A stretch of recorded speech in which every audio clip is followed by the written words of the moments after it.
Hello student, welcome to medical Vidyarthi online education. तो पिछले lecture में हमने कवर किया कि हमारी बॉडी का जो लेवल ऑफ ऑर्गेनाइजेशन है कैसे बना है, मतलब कि एक स्मॉलेस्ट, एक छोटे से मॉलिक्यूल से, एटम से लेके सबसे बड़े लार्जेस्ट, मतलब कैसे हमारा बॉडी सिस्टम बनता है, उन सब चीज़ों को हमने कवर किया। अब हम देखेंगे लेवल्स ऑफ ऑर्गेनाइजेशन में tissues are the group of cell that work together perform similar function. Tissues क्या होते हैं? सेल के साथ आपस में मिल जाते हैं, मिलने के बाद क्या कर सकते हैं? एक साथ सेम सिमिलर फंक्शन करते हैं। Epithelium covers the body surface and अब क्या है, टिश्यू में भी 4 लेयर होती हैं, 4 तरह की। अब इसमें इमेज में दिखेगा, पहला क्या है, 4 टाइप ऑफ टिश्यू, 4 तरह की पाई जाती है। पहला कनेक्टिव टिश्यू, दूसरा एपिथेलियल टिश्यू, और मसल टिश्यू और नर्वस टिश्यू। तो 4 टाइप के टिश्यूज पाए जाते हैं हमारी बॉडी में। अब ये क्या होता है, जो एपिथेलियल टिश्यू होते हैं वो covers the body surface and lines body cavity. ये क्या करते हैं, जो हमारी बॉडी का ऊपरी सरफेस होता है उसको वो कवर करते हैं, उसको प्रोटेक्ट करते हैं। एंड द बॉडी कैविटीज, और जो है बॉडी कैविटीज होती है, बॉडी कैविटीज मतलब जो गुहा होती है बॉडी में, जहाँ जहाँ पे हमारे ऑर्गन्स फिट हुए होते हैं। जैसे कि क्या है कि हमारा स्टमक कहाँ पे है, तो वहाँ पे एक गुहा है, कैविटी है, वहाँ पे बॉडी जो हमारे जो ऑर्गन्स है वहाँ पे फिट है। तो जो बॉडी कैविटी है वहां पे भी ये क्या है, एक लाइन बनाती है जो हमारे टिश्यूज होते हैं, एपिथेलियल टिश्यू हैं। अब अगला क्या है, मसल्स टिश्यू जो होते हैं, यहाँ पे दिखेगा आपको, यहाँ पे मसल टिश्यू। ये क्या करता है, प्रोवाइड मूवमेंट। हमारे जो बॉडी में मूवमेंट होती है वो क्या होता है कि जो हमारे बॉडी में मसल टिश्यू होते हैं उसकी वजह से हमारी बॉडी में, हमारे हाथ में, पैर में जो भी मूवमेंट होता है वो मसल टिश्यू की वजह से होता है। अब हम देखेंगे तीसरा, कनेक्टिव टिश्यू। कनेक्टिव टिश्यू यहाँ पे दिखेगा आपको, ये क्या करती है, आपस में कनेक्ट करने का काम करती हैं। Connective tissue support and protect body organs. ये क्या करती हैं, जो हमारे बॉडी में, हमारे जो बॉडी कैविटी है उसमें जो ऑर्गन्स होते हैं उसको ये सपोर्ट करते हैं और उसको प्रोटेक्ट करते हैं। जैसे कि लीवर है, लीवर को क्या करते हैं, ये सपोर्ट करते हैं। जैसे ब्रेन हो गया हमारा, लीवर हो गया हमारा, हार्ट हो गया, तो इन सब चीज़ों को वो क्या करते हैं, ये कनेक्टिव टिश्यू सपोर्ट देते हैं और उसको प्रोटेक्ट करते हैं, बचाते हैं। अब ये क्या है, नर्वस टिश्यूज। नर्वस टिश्यूज यहाँ पे दिखेगा आपको, नर्वस टिश्यूज ये क्या करते हैं, provides a means of rapid internal communication bye transmitting electrical impulses. ये क्या करते हैं कि रैपिड इंटरनल कम्युनिकेशन, जैसे बॉडी में कुछ भी होता है तो बहुत तेज ये इंटरनल कम्युनिकेशन होता है। जैसे हमारी बॉडी में क्या है, कुछ भी होता है तो सबसे पहले हाथ में, अगर हाथ हमारा जल गया है तो क्या होता है कि सबसे पहले वहाँ पे इंटरनल कम्युनिकेशन होने लगता है, बातचीत होती है एक तरह से। तो क्या होता है कि यहाँ पे जो हमारी वेन्स होती हैं तुरंत हमारे ब्रेन को मैसेंजर देती है कि यहाँ पे हाथ पे चोट लग गया है, हाथ जल रहा है। तो ब्रेन तुरंत वहाँ से मैसेज देता है कि हाथ हटा लो, यहाँ से होता है ना, रिफ्लेक्शन होता है, तुरंत हम हटा लेते हैं। तो ये जो हमारा नर्वस टिश्यू होता है ये क्या करता है, means of rapid internal communication देता है कि ब्रेन तक हमारे पहुंचाता है जो भी मैसेजेस होते हैं, इसके बाद इलेक्ट्रिक इम्पल्सेस के द्वारा उसको ट्रांसमिट करते हैं। तो ये हो गया कि टिश्यू का ऑर्गेनाइजेशन, कैसे कैसे टिश्यूज हैं और क्या क्या, मतलब कितने टाइप के टिश्यूज हैं, उनका क्या क्या फंक्शंस हैं। अब हम देखेंगे levels of organization. Organs are structure composed of 2 or more different type of tissues. अब हमारे बॉडी क्या है, बॉडी में जो ऑर्गन्स हैं, ऑर्गन का structure compose of 2 or more different types of tissue, मतलब 2 या 2 से अधिक टिश्यूज से मिलके बना होता है। All but the simplest of organ have 4 basic tissues represented. मतलब क्या, बहुत सारे टिश्यूज मिलकर, लेकिन 4 टिश्यू को रिप्रेजेंट किया गया, जैसा कि हमने बताया कि कनेक्टिव, मसल्स और क्या था हमारा, नर्वस और एपिथेलियल। तो ये क्या है, सिर्फ यही 4 चीज़ों को बताया गया है, बेसिक टिश्यू बताया गया है। Organ system work completely off the perform necessary life functions. अब क्या है, ऑर्गन सिस्टम जो हमारे बॉडी में है वो क्या करते हैं, काम करते हैं। हमारे बॉडी में कितने सिस्टम्स होते हैं, 11 सिस्टम्स पाए जाते हैं। तो उसमें कुछ सिस्टम्स बताएंगे हम, जैसे क्या है, digestive system, respiratory system, urinary system, cardiovascular, integumentary system and, इतना हम जानेंगे इसके बारे में। तो सबसे पहले क्या होता है, डाइजेस्टिव सिस्टम में क्या करते हैं, take in nutrients, break them down and the eliminates unabsorbed matters. अब क्या करते हैं कि बॉडी में जो हम खाना खाते हैं पहले, तो वो क्या करते हैं कि जो भी न्यूट्रिएंट्स होते हैं वो बॉडी में जाता है हमारे, वो लेता है, टेक, ब्रेक डाउन, फिर क्या होता है कि वो हमारे लीवर में जाएगा। तो लीवर में खाने फूड जा रहा है, फूड जाने के बाद यहाँ पे ये जो भी न्यूट्रिएंट्स जो भी चीज़ें हम खाए हैं वो वहाँ पे जाके ब्रेक डाउन होगा, वहाँ पे टूट जाएगा। इसके बाद क्या होता है, जो भी उसमें अनएब्जॉर्ब्ड एलिमेंट्स होते हैं जो मतलब एब्जॉर्ब नहीं हो पाते हैं बॉडी में, वो क्या होते हैं, जो एब्जॉर्ब हो जाते हैं वो ठीक है, लेकिन जो एब्जॉर्ब नहीं होते हैं वो क्या होते हैं कि फीसेस बन के बॉडी से बाहर निकल जाते हैं, स्टूल बन के वो बॉडी से बाहर आ जाते हैं। तो ये काम हमारे डाइजेस्टिव सिस्टम का, जो भी खाने हैं, जो भी हम चीज़ें खाते हैं, न्यूट्रिएंट्स खाते हैं, तो उसको क्या करता है, ब्रेक डाउन करता है बॉडी में। जो अनएब्जॉर्ब होता है, जो पचता नहीं है, उसको फीसेस बना के स्टूल के रूप में उससे बॉडी से बाहर कर देता है। ये हो गया हमारे डाइजेस्टिव सिस्टम का काम। अब हम देखेंगे कार्डियोवैस्कुलर। कार्डियोवैस्कुलर सिस्टम में क्या होता है कि via the blood distribute oxygen and nutrients to all body cells and the delivers waste and the carbon oxide to disposal organ. अब क्या होता है, ये हमारे हार्ट का काम है। हमारा हार्ट क्या करता है, जो हमारे बॉडी में ब्लड होती हैं, ब्लड में जो ऑक्सीजनेटेड ब्लड होती हैं, जिसमें ऑक्सीजन रहित जो ब्लड मतलब जो ऑक्सीजन जिस ब्लड में रहता है, ऑक्सीजनेटेड ब्लड को हमारी बॉडी की जितनी भी सेल्स होती हैं वहाँ तक वो न्यूट्रिएंट्स देता है। हमारी बॉडी के जो भी सेल्स होते हैं उसको न्यूट्रिएंट्स पहुँचाने का काम करता है। And delivers waste and the carbon dioxide. और क्या होता है, जो कार्बन डाइऑक्साइड के द्वारा जो भी वेस्टेज होते हैं उसको बाहर कर देता है। जैसे कि हम सांस लेते हैं ना, तो ऑक्सीजन हम इनहेल करते हैं, तो वो ऑक्सीजन जो हम इनहेल करते हैं वो क्या होता है कि ब्लड के माध्यम से जो भी होती है, हमारे जितने भी ऑर्गन से जितने सेल्स होती हैं वहाँ तक वो पहुँचाता है, और उसमें जो कार्बन डाइऑक्साइड वेस्ट होता है उसको हम बाहर निकाल देते हैं। तो वही चीज़ है, ये हमारे हार्ट का काम होता है। अब हम देखेंगे रेस्पिरेटरी सिस्टम। रेस्पिरेटरी सिस्टम में क्या होता है, take in oxygen and eliminates carbon dioxide. इसमें हम क्या करते हैं कि कार्बन डाइऑक्साइड लेते हैं, इसमें हम ऑक्सीजन इनहेल करेंगे और कार्बन डाइऑक्साइड बाहर करते हैं। तो O2 हम बाहर, O2 इन होगा और CO2 आउट होता है। तो ये हमारा काम रेस्पिरेटरी सिस्टम का हो जाता है। अब हम देखेंगे यूरिनरी सिस्टम क्या है। यूरिनरी सिस्टम में क्या होता है, eliminate nitrogenous waste and excess ions. अब क्या होता है, बॉडी में जो भी चीज़ें हम खाते हैं तो उसमें क्या होता है कि ये किडनी जो है हमारे ब्लड को पहले फिल्टर करता है। तो ब्लड में जो भी यूरिया है, नाइट्रोजनस सब्सटेंसेज होते हैं, जो चीज़ें होती हैं, वाटर होते हैं, उसको फिल्टर करके अलग कर देता है। तो क्या है कि यूरिन के माध्यम से वो बॉडी से एक्सपेल आउट कर देता है, बाहर कर देता है। तो ये हमारे बॉडी में जो भी चीज़ें हैं, मतलब जो हमारे ब्लड में जो भी नाइट्रोजनस सब्सटेंस होते हैं, यूरिया होती हैं, उसको वो फिल्टर करके बाहर कर देता है यूरिन के माध्यम से। तो ये हमारे यूरिनरी सिस्टम का काम हो गया। अब हम देखेंगे इंटीग्रेटरी सिस्टम। इसमें protect the body as a whole form of the external environment. मतलब कि इसमें देखते हैं जो बॉडी का ऊपरी सतह है, इसमें हेयर है, तो हमारे मतलब बाहरी इन्वायरमेंट से हमको बचाता है। तो इसमें इन सब चीज़ों को हम पढ़ते हैं। तो ये हो गया हमारे सिस्टम, बॉडी में जो भी सिस्टम्स हैं उनका काम कैसे होता है। तो इसको बोलेंगे हम कि सिस्टम लेवल ऑफ ऑर्गेनाइजेशन। अगला टॉपिक हमारा आता है सब डिविजन्स ऑफ एनाटॉमी। एनाटॉमी जो होता है उसके सब डिविजन्स करके हम देखेंगे उसमें क्या क्या चीज़ें होती हैं। तो पहला आता है हमारा सरफेस एनाटॉमी। सरफेस एनाटॉमी में क्या होता है, it is the study of from the marking of body surface often explored through visualization of palpation without any cutting. मतलब कि सरफेस एनाटॉमी में क्या होता है कि एक ऐसी स्टडी होती है जो बॉडी का बाहरी सरफेस होता है, मतलब जो बाहर से दिखता है, और मतलब एक्सप्लोर थ्रू विजुअलाइजेशन, जिसको हम देख सकते हैं अपनी आंखों से। जैसे बॉडी का ऊपरी हिस्सा, जैसे हम एक इंसान है सामने खड़ा है तो उसको जो आपको दिख सकता है बाहरी हिस्सा, बाहरी सरफेस जो दिख सकता है, उसको बोलते हैं सरफेस एनाटॉमी। विदाउट कट किए, मतलब बिना किसी कट के, मतलब कि क्या है, वैसे ऊपरी हिस्सा देख रहे हैं। अगर फिजियोलॉजी हमको देखना होता है तो फिजियोलॉजी करने के लिए क्या करना पड़ेगा, सबसे पहले बॉडी कट करेंगे हम। बॉडी कट करने के बाद फिर हम देखेंगे कि बॉडी के पार्ट क्या क्या हैं, फंक्शन क्या क्या हो रहा है, तो उस हिसाब से देखते हैं। तो ये जो सरफेस हमारा होता है, सरफेस एनाटॉमी, इसको बिना कट किए ही हम बाहरी सरफेस पे देख के हम स्टडी करते हैं, तो इसको बोलते हैं सरफेस एनाटॉमी। दूसरा आता है ग्रॉस एनाटॉमी। ग्रॉस एनाटॉमी में क्या होता है, it is the study of anatomical structure visible to unaided eye, मतलब कि ये क्या होता है कि स्टडी करते हैं हम इसमें एनाटॉमिकल स्ट्रक्चर का, जिसको हम अपने नेकेड आई से नहीं देख सकते हैं, मतलब कि बिना माइक्रोस्कोप की सहायता से इसको हम नहीं देख सकते। ये जो होता है जो सरफेस वाला, कि हम बाहरी सतह से मतलब अपने आंखों से देख सकते हैं, जो बाहरी सतह होता है, बाहरी सरफेस होता है, उसका स्टडी करेंगे।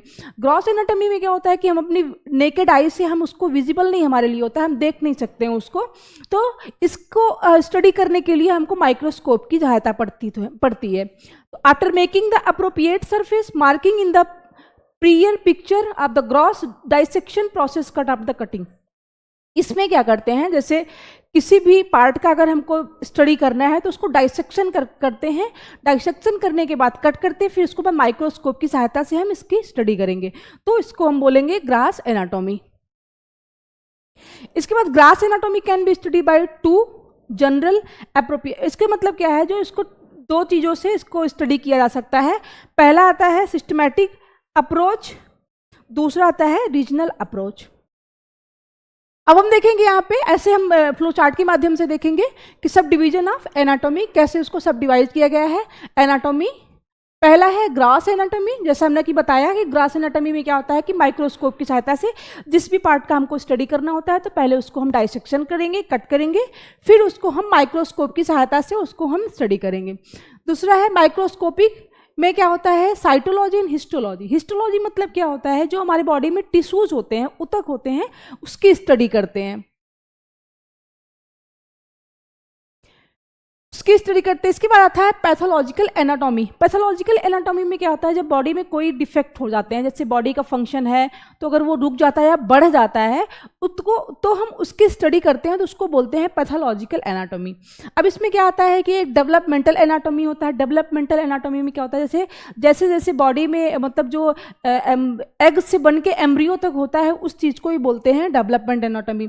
इसके बाद रेडियोग्राफिक में है, रेडियोग्राफिक एनाटॉमी में क्या होता है कि जब हम किसी बॉडी के किसी पार्ट को स्टडी करना होता है तो बॉडी से अंदर हमारे जैसे हार्ट का, लंग्स का, चेस्ट का, किसी भी चीज़ का एनाटॉमी हमको करना है, तो रेडियोग्राफी एनाटॉमी में क्या करते हैं कि एक्सरे के द्वारा हम क्या करते हैं, फोटो इमेजेस आ जाएगा, फिर हम उससे स्टडी करेंगे क्या चीज़ें हैं।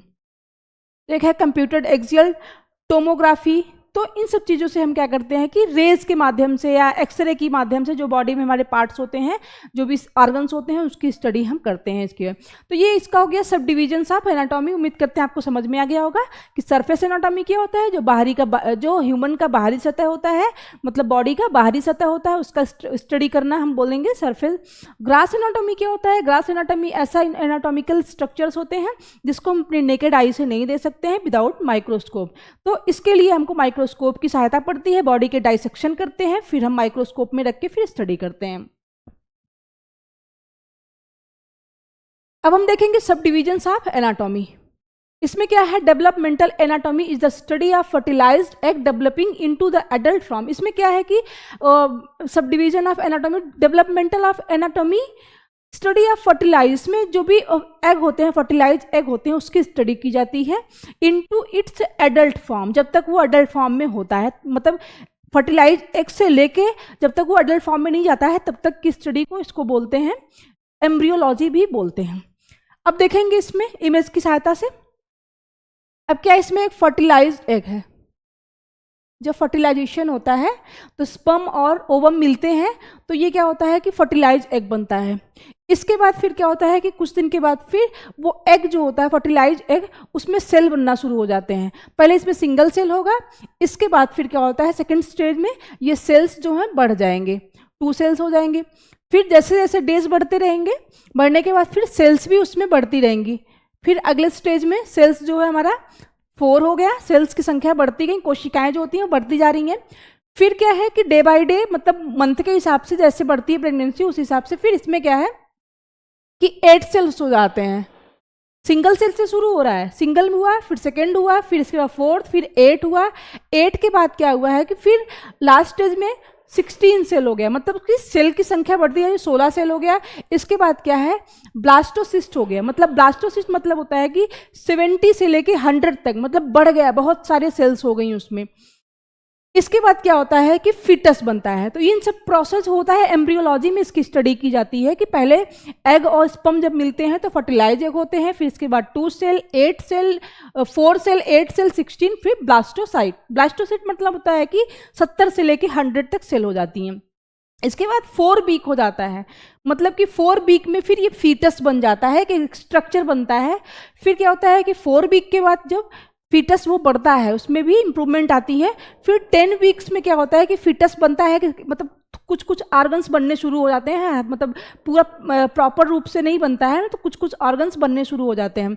इसके बाद क्या होता है कि जब फीटस 16 वीक हो जाते हैं, 16 वीक में क्या है, जो वो ऑर्गन्स से प्रॉपर बन जाते हैं, पूरा अच्छी तरीके से ऑर्गन्स। इसमें दिख रहा होगा कि पैर भी इसमें डेवलप हो गया है, इसमें हाथ भी हो गया है, मतलब मैक्सिमम सारी चीज़ें उसमें डेवलप हो जाती हैं 16 वीक तक। इसके बाद देखते हैं जब वो फिटस हमारा 20 वीक का हो जाता है, जैसा कि 9th मंथ बोलते हैं, तो उसमें क्या होता है, उस कंडीशन में पूरा प्रॉपर ये जो एग होता है पूरा प्रॉपर मैच्योर हो जाता है, एक बच्चे के रूप में पूरा मैच्योर हो जाता है। तो इस चीज़ को, इस प्रोसेस को ही हम बोलते हैं एम्ब्रियोलॉजी। इसका स्टडी करेंगे हम एम्ब्रियोलॉजी में। अब हम देखेंगे सब डिविजन्स ऑफ एनाटॉमी में क्या है। Histology is the study of tissues.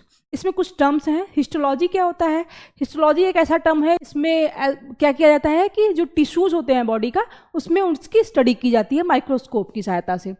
यहाँ पे दिख रहा होगा आपको, ये क्या है, टिश्यू को डाइसेक्शन किया गया है टिश्यू का हमारे, इसको माइक्रोस्कोप में रखा गया है। ये चीज़ें माइक्रोस्कोप में रख के फिर इसमें स्टडी किया, तब पता लगाया गया कि ये चीज़ें, जो ये वाला लेयर हमारा है एपिथेलियल लेयर है, और ये क्या है हमारा कनेक्टिव टिश्यू है, जो हमारे जो भी मसल्स उसको कनेक्ट करके रखते हैं, ये क्या है, मसल टिश्यू है। तो ये क्या है, माइक्रोस्कोप की सहायता से हिस्टोलॉजी किया गया है, मतलब कि इसमें टिश्यूज का स्टडी किया गया है, पढ़ा गया है। साइटोलॉजी में क्या होता है, साइटोलॉजी लाइक हिस्टोलॉजी, ये भी हिस्टोलॉजी की तरह होता है, usage a microscope but restrict the study is individual cellular structure. ये क्या है, इसमें भी माइक्रोस्कोप की सहायता से स्टडी की जाती है, लेकिन इंडिविजुअल सेलुलर स्ट्रक्चर का मतलब स्टडी करना इसमें रिस्ट्रिक्ट किया गया है। मतलब होता है ना कि इंडिविजुअल सेलुलर स्ट्रक्चर, एक सेल के स्ट्रक्चर को हम पढ़ेंगे, तो इसमें ये नहीं है कि ये भी चीज़ें वही होती हैं कि माइक्रोस्कोप की सहायता से ही स्टडी करना होता है। अब जानेंगे पैथोलॉजी क्या होता है। Pathology is the study of anatomical change due to the disease.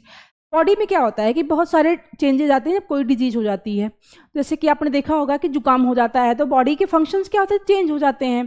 तो यही चीज़ बताया है कि pathology is the study of anatomical changes due to disease. अगर बॉडी में कोई बीमारी हो गई है, जैसे जुकाम हो गया है, फीवर हो जाता है, तो बॉडी क्या होता है, टेम्परेचर हाई हो जाता है, नॉर्मल टेम्परेचर से हाई हो जाता है, तो उसी को बोलते हैं पैथोलॉजी। तो उम्मीद करते हैं आपको समझ में आ गया होगा। अब हम देखेंगे अगला टॉपिक। अगला टॉपिक क्या है हमारा, levels of organization. Levels of organization मतलब क्या है, जैसे कि आपसे पूछा गया कि ये घर बना है, तो आपके हाउस में, आपका हाउस कैसे बना है, घर आपका कैसे बना है, तो आपसे आप क्या बोलेंगे, यही बोलेंगे ना कि इसमें हमारे घर में बहुत सारे कमरे हैं। तो कमरे हैं, कमरे के लिए क्या चाहिए, ईंट चाहिए, तो ईंट आया होगा तब तो कमरा बना होगा। फिर ईंट कैसे बना होगा, तो ईंट की जब रूम बना है तो रूम में बहुत सारे सीमेंट लगे हैं, सरिया लगा है और ईंट लगा है। तो ईंट क्या है, ईंट मिट्टी से बना है। तो वही चीज़ें हैं, हमारी बॉडी भी है वैसे ही, बहुत सारे उसमें ऑर्गेनाइजेशन के लेवल्स हैं। पहले क्या है कि स्मॉलेस्ट है और लार्जेस्ट, मतलब जो छोटे से छोटे बॉडी कैसे हमारी बनती हैं। तो स्मॉलेस्ट में क्या होता है, बॉडी में बहुत सारे चीज़ें होती हैं, जैसे chemical, atomic, molecular, cellular, tissue, organ, system, organism. मतलब कि सबसे पहले क्या होता है, जो बॉडी में एटॉमिक जो होते हैं, एटम्स होते हैं, तो उनके द्वारा क्या होता है कि बॉडी में हमारे ये बनते हैं, मॉलिक्यूलर बनते हैं। मॉलिक्यूलर के बाद क्या होता है, वो सेलुलर बनते हैं। सेलुलर के बाद क्या होता है कि मतलब टिश्यू बनते हैं। फिर टिश्यू जो है, एक टिश्यू, दो टिश्यू एक आपस में मिलके क्या करते हैं कि वो ऑर्गन बनाते हैं बॉडी का। जैसे कोई ऑर्गन हो गया, जैसे लीवर हो गया, हार्ट हो गया, तो क्या होते हैं, ये मिलके जो टिश्यू मिलेंगे, टिश्यू मिलने के बाद ये बॉडी का ऑर्गन बनाएंगे। इसके बाद फिर क्या होता है, ऑर्गन बनाने के बाद ऑर्गन सिस्टम, जैसे कि डाइजेस्टिव सिस्टम हो गया, रिप्रोडक्टिव सिस्टम हो गया। तो हमारे बॉडी में टोटल 11 सिस्टम्स होते हैं, उसको हम पढ़ेंगे आगे। तो ये जो क्या है, ऑर्गन जो है, सारे ऑर्गन मिलके ऑर्गन सिस्टम बनाएंगे, और ये ऑर्गन सिस्टम मिलके क्या होता है, ह्यूमन बॉडी बनाता है। तो ये हमारे बॉडी का ऑर्गेनाइजेशन लेवल है, मतलब कि कैसे कैसे हमारी बॉडी सबसे छोटे कोशिकाएं से लेके और सबसे जो लार्जेस्ट होते हैं वो कैसे हमारी बॉडी का संरचना बनाते हैं, कैसे बनते हैं, तो उस चीज़ को हम पढ़ेंगे आगे। अब हम देखेंगे levels of organization. The chemical level of organization हमारे बॉडी में भी, जैसे कि बताया ना हमने कि घर बनते हैं, घर में बनने के लिए क्या क्या चीज़ें चाहिए होती है, तो हमारी बॉडी के लिए सेम वही है कि पहले केमिकल लेवल ऑफ ऑर्गेनाइजेशन होता है कि बॉडी में जो सारी चीज़ें केमिकल रिएक्शन होते हैं, इसके बाद एटम्स हैं, फिर मॉलिक्यूल्स हैं, इसके बाद the cell is next complexity in the fact many billions of times more complex then molecules. ये सेल है, सेल के बाद वो सेल क्या होते हैं, मॉलिक्यूल में बनती हैं। इसके बाद क्या होता है कि the are basic structural function unit of the earth, जैसा कि हमने बताया ये ह्यूमन बॉडी है। अब क्या है, सबसे पहले एटम। एटम क्या करता है, मिलके मॉलिक्यूल बनाता है। मॉलिक्यूल क्या होते हैं, वो मॉलिक्यूल मिलते हैं आपस में, मैक्रो मॉलिक्यूल बनाते हैं। अब मैक्रो मॉलिक्यूल बन के क्या करते हैं, ऑर्गेनेल बनाते हैं। ऑर्गेनेल मतलब जो बॉडी के पार्ट बनाते हैं छोटे छोटे। अब ये क्या, ऑर्गेनेल मिलके सेल्स बनाते हैं। अब ये सेल्स आपस में मिलेंगे, फिर टिश्यू बन जाएंगे। ये टिश्यू आपस में मिलते हैं, टिश्यू, बहुत सारे टिश्यू आपस में मिल जाएंगे तो ऑर्गन बनाएंगे। ये ऑर्गन आपस में मिलेंगे तो बॉडी सिस्टम बनाएंगे, ऑर्गन सिस्टम बनाएंगे। जैसे ये हो गया लीवर हो गया, और ये हो गया हमारा हार्ट, लीवर, और ये हमारा इंटेस्टाइन हो गया। तो ये क्या होते हैं कि जो ऑर्गन होते हैं वो आपस में मिलके ऑर्गन सिस्टम बनाते हैं। अब जब ये ऑर्गन सिस्टम पूरा तैयार हो जाता है, जैसे रिप्रोडक्टिव सिस्टम, डाइजेस्टिव सिस्टम, तो ये सब चीज़ें आपस में मिलके क्या करती है, ह्यूमन बॉडी बनाती है। एक ह्यूमन बॉडी में क्या होता है कि अब सारी चीज़ें उसमें रहती हैं कि यहाँ पे आपने देखा होगा हार्ट होगा और किडनी होगी, सारी चीज़ें ये क्या है, ऑर्गन सिस्टम है। तो ये क्या करती है, हमारी बॉडी को फिर ह्यूमन बॉडी बनाती है। तो ये है लेवल्स ऑफ ऑर्गेनाइजेशन, कैसे कैसे हमारी बॉडी बनती है। अब हम देखेंगे terminology. Reclining position, if the body is laying face down it is the prone position. If the body is laying face up it is the supine position. अब क्या है, अगर बोलते हैं ना पेट के बल लेट जाओ, तो अगर आदमी पेट के बल लेट जाता है, मतलब अपना फेस जो है नीचे करके पेट के साथ, मतलब कि पेट के नीचे, पेट के बल लेट जाने की पोजीशन को बोलते हैं प्रोन पोजीशन। और अगर हम अपना फेस पे ऊपर करके, जैसे नॉर्मल छत की तरफ अपना फेस करके सोते हैं, तो उस पोजीशन को बोलते हैं सुपाइन पोजीशन। जैसे कि यहाँ पे इमेज में दिख रहा होगा कि ये क्या है कि इमेज में फेस को छत के तरफ करके लेटी है, तो इस पोजीशन को बोलते हैं सुपाइन। और सेम इसी में अगर फेस को नीचे पेट के बल लेटता है इंसान, तो इस पोजीशन को बोलते हैं प्रोन। अब क्या है, राइट, अब क्या बोलते हैं ना कि अगर दाएं करवट हो गए, करवट ले लिए हैं, करवट बदल के सो रहे हैं, तो उसमें क्या होता है कि अगर दाएं तरफ से आप ऐसे सो रहे हैं, इस पोजीशन में आप सो रहे हो, तो इसको बोलते हैं लाइट लेटरल रिकम्बेंट। अब इसका मतलब क्या होता है कि मतलब कि दाएं तरफ करवट लेके लेटा है। फाउलर्स मतलब क्या होता है, फाउलर्स मतलब होता है कि मतलब आधा उसकी बॉडी नीचे है, मतलब लेटा है, और आधा गर्दन के यहाँ का हिस्सा ऊपर करके लेटा है, मतलब ऊपर करके रखा है, तो इस पोजीशन को बोलते हैं फाउलर्स। अब इसके बाद क्या होता है कि अगर ये हो गया दाहिना करवट, अगर करवट बदल के सोचते हैं बाएं तरफ, तो उसको बोलते हैं लेफ्ट लेटरल रिकम्बेंट।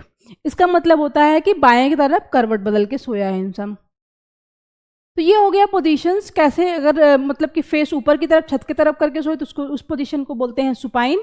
और अगर फेस जो है पेट के बल करके सोए तो उस पोजीशन को बोलते हैं प्रोन पोजीशन। अब हम देखेंगे कुछ रीजनल नेम्स हैं। Head is consist of skull and face. Head में क्या है, फेस और स्कल होते हैं। नेक में क्या है, सपोर्ट द हेड, हेड को सपोर्ट करता है। ट्रंक क्या, it is consist of chest, abdomen and the pelvic. Trunk क्या है, पेट के हिस्से को बोलते हैं, जिसमें हमारा चेस्ट होता है, एब्डोमेन और पेल्विक, ये सब उसमें रहता है। अपर लिम्ब में क्या होता है, इस consist of the shoulder. Upper limb में क्या होता है कि इसमें हमारे shoulder, armpit and four arm, wrist, ये सब वहाँ पे हमारे जुड़े होते हैं। अब क्या है, लोअर लिम्ब में क्या होता है, इस consist of thigh, ankle and foot. Lower limb में हमारे थाई होते हैं और एंकल एंड फुट सब जुड़े होते हैं। इमेज में यहाँ देखेंगे हम। अब क्या है, ये ऊपरी हिस्सा, ये सुपीरियर और ये इंफीरियर, ऊपरी हिस्सा और निचला हिस्सा। अब क्या है, ये हेड है। हेड क्या है, ये पोर्शन, ये हमारा हेड है और ये नेक है। अब ये क्या है, ये पोर्शन में हम आएंगे, ये पोर्शन हमारा हुआ ट्रंक। ट्रंक में हमारे क्या है, जैसे कि हमने बताया इसमें चेस्ट, एब्डोमेन एंड ये सब चीज़ें हमारे पेल्विक, ये सब चीज़ें हमारे ट्रंक में सिचुएटेड रहते हैं। अब क्या है, ये शोल्डर ब्लेड है, इसमें हमारा क्या क्या आता है, हमारा आर्म है, बैक है, एल्बो है, वेस्ट है, फोर आर्म, रिस्ट, हैंड, ये सब चीज़ें आते हैं हमारे शोल्डर ब्लेड में। अब क्या है इसमें, या ये पोर्शन हमारा है हिप का, और ये चीज पोर्शन हमारा आता है बटक, और क्या है इसमें हमारा आता है thigh, calf, heel, leg and foot. तो समझ में आ गया होगा कि रीजनल नेम्स में क्या है, हेड है, नेक है, ट्रंक, अपर लिम, लोअर लिम। अब हम देखेंगे सेक्शन। अब क्या है, बॉडी के अगर एनाटॉमी में क्या है कि किसी भी पार्ट का अगर हमको स्टडी करना होता है तो बॉडी के पार्ट को क्या करते हैं, डाइसेक्शन करके, कट करके हम स्टडी करते हैं। तो इसमें क्या है, आप सेक्शन में देखेंगे कि sections are flat surface resulting from the cut through body structures. अब क्या है, बॉडी का स्ट्रक्चर कैसे है, किस पोजीशन में है, और किस पोजीशन में कट करेंगे उसको क्या क्या बोलेंगे। तो सबसे पहले they are named according to place and which made and the included. अब पहला है सैगिटल, फ्रंटल एंड ट्रांसवर्स।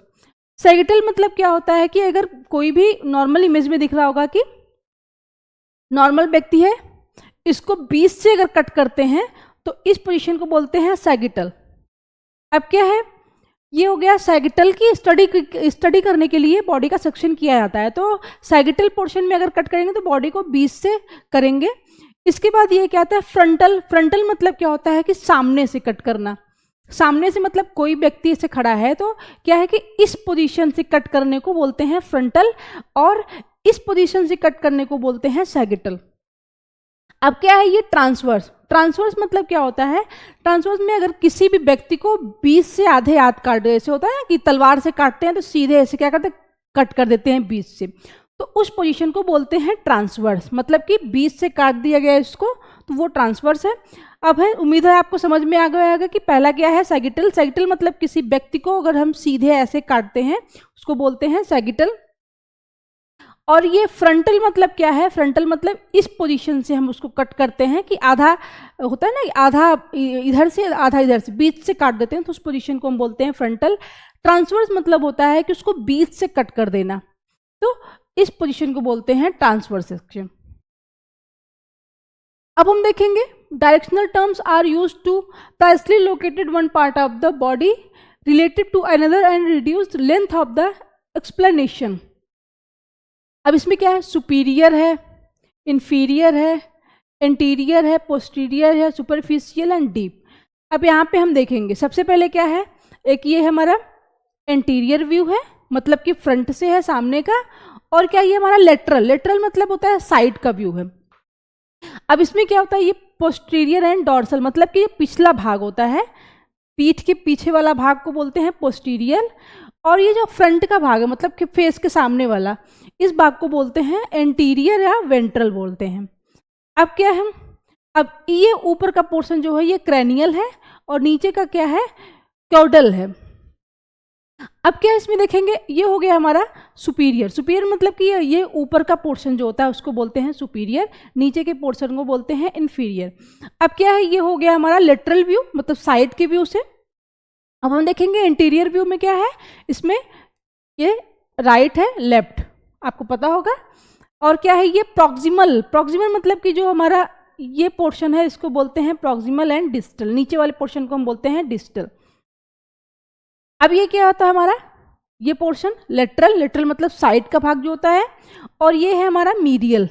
अब ये है हमारा यहाँ से ऊपर का प्रॉक्सिमल एंड नीचे का डिस्टल। तो ये है हमारा क्या है, सुपीरियर एंड इंफीरियर एंटीरियर। मतलब कि उम्मीद है आपको समझ में आ गया होगा कि ये डायरेक्शनल डिफरेंसेस क्या होते हैं। तो यहाँ पे ये टॉपिक होता है समाप्त। अब मिलते हैं अगले लेक्चर में नए टॉपिक के साथ, तब तक के लिए थैंक यू सो मच।